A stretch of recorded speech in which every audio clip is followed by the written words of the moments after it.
छत्तीसगढ़ के ग्रामीण इलाकों में ऐसी कहानियाँ आमतौर पर बहुत सी सुनने को मिलती हैं जो लोगों को अंधेरे में बुनते हैं, लेकिन बहुत कम लोग जानते हैं कि जो कहानियाँ सुनी जाती हैं उन कहानियों के बीच कुछ ऐसी घटनाएं भी होती हैं जो किसी और दुनिया से जुड़ी हुई होती हैं।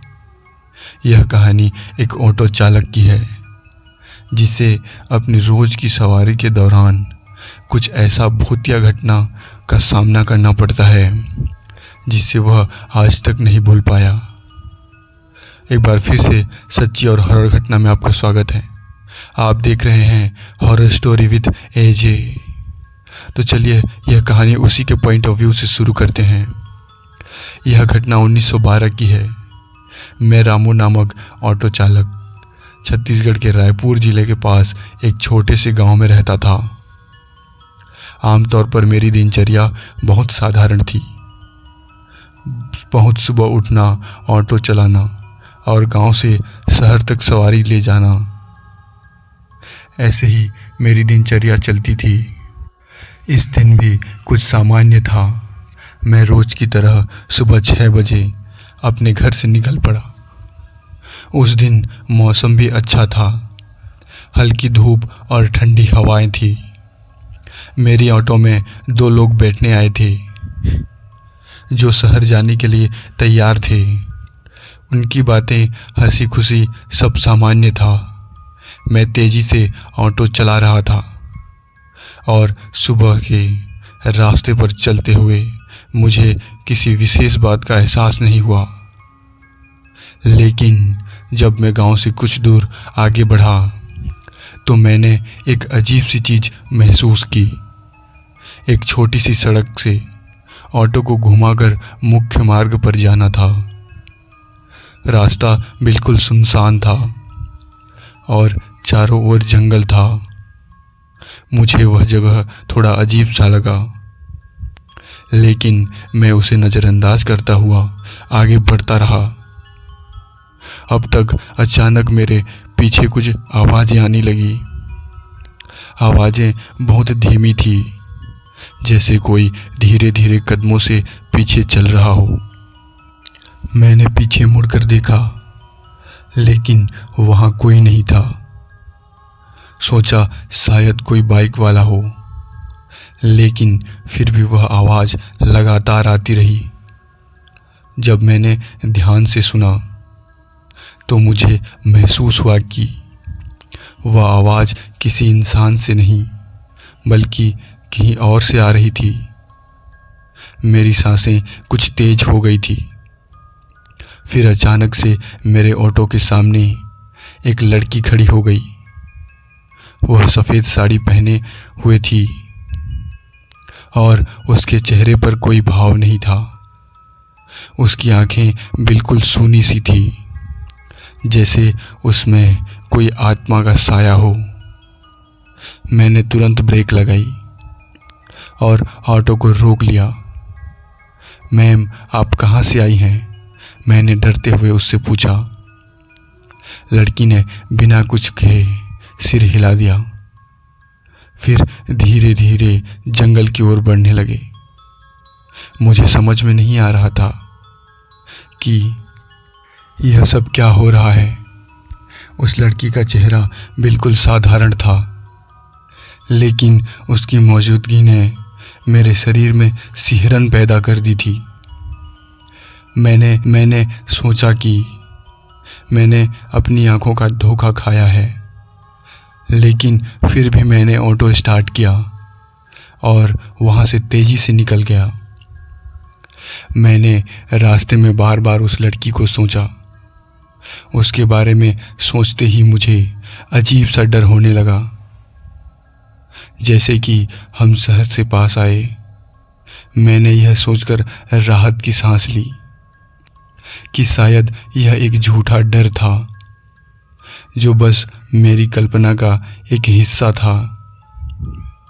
लेकिन जब हम शहर पहुँचे तो मेरी आंखों के सामने एक और अजीब घटना घटित हुई। मेरी सवारी उतरी और मुझे वापस जाने का रास्ता दिखाने के लिए एक और सवारी ही बैठी। यह सवारी भी एक लड़की थी, लेकिन इस बार उसकी आंखें और चेहरे का भाव बिल्कुल पहले जैसी लड़की की तरह ही था। मैंने डरते हुए उससे पूछा, तुम कहाँ से आ रही हो? लड़की ने जवाब दिया, मैं वहीं से आ रही हूँ जहाँ तुम गए थे।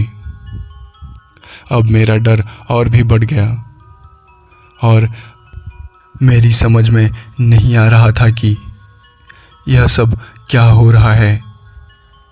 लड़की ने फिर कहा, क्या तुम मुझे घर छोड़ोगे?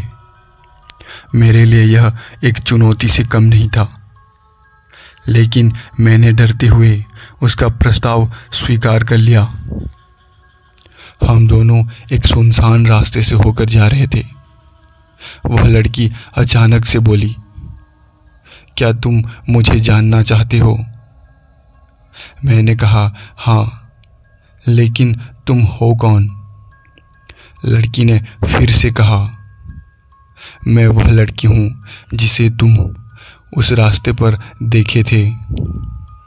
तुम शायद मुझे भूल चुके हो, लेकिन मैं तुम्हें नहीं भूली।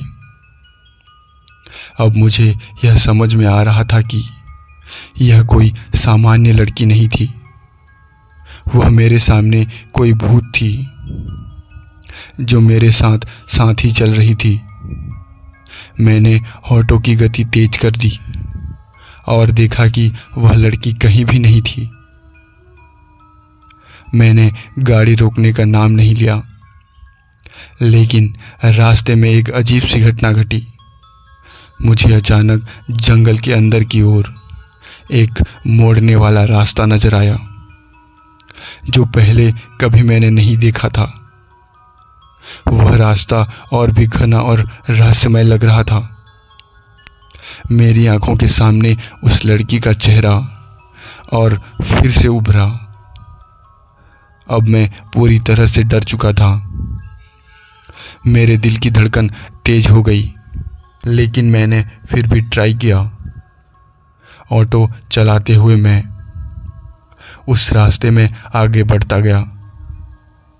रास्ते में चारों ओर काली रात और बर्फीली हवा थी। जंगल के बीचों बीच एक पुराना कब्रिस्तान दिखाई दिया। वहाँ कोई भी जीवित व्यक्ति नहीं था, सिवाय उन कब्रों के। मैंने महसूस किया कि मैं एक ऐसी जगह पर आ गया था जहाँ से लौटना नामुमकिन है। उसी कब्रिस्तान के अंदर जो कुछ हुआ वह आज तक मेरे मन में चलता ही रहा है। उस दिन मैंने महसूस किया कि हम कभी भी अनजानी दुनिया में कदम रख सकते हैं। मैंने सुना था कि उस रास्ते पर जाने से पहले लोग रहस्यमय की तरह उनकी मौत हो जाती है, और अब मुझे समझ में आ रहा था कि मैं भी उस रहस्य का हिस्सा बन चुका हूँ। अब मेरी आंखें खुली तो मैं वहीं पर खड़ा था जहाँ मैंने वह लड़की देखी थी। मेरा शरीर पूरी तरह से थका हुआ था, लेकिन फिर भी मेरी आत्मा अब तक उस भूतिया अनुभव को महसूस कर रही थी। कई बार हम सोचते हैं कि भूतिया घटनाएं सिर्फ कहानियों तक ही सीमित रहती हैं, लेकिन जिन लोगों ने असल में उन्हें महसूस किया है वे जानते हैं कि ये घटनाएं बिल्कुल असल होती हैं। आज भी जब भी मैं उस रास्ते से गुजरता हूँ, मुझे वही डर महसूस होता है जो उस रात मुझे महसूस हुआ था। दोस्तों, यह कहानी आपको कैसी लगी कमेंट करके ज़रूर बताएं, और वीडियो पसंद आए तो वीडियो को एक लाइक और चैनल को सब्सक्राइब ज़रूर करें।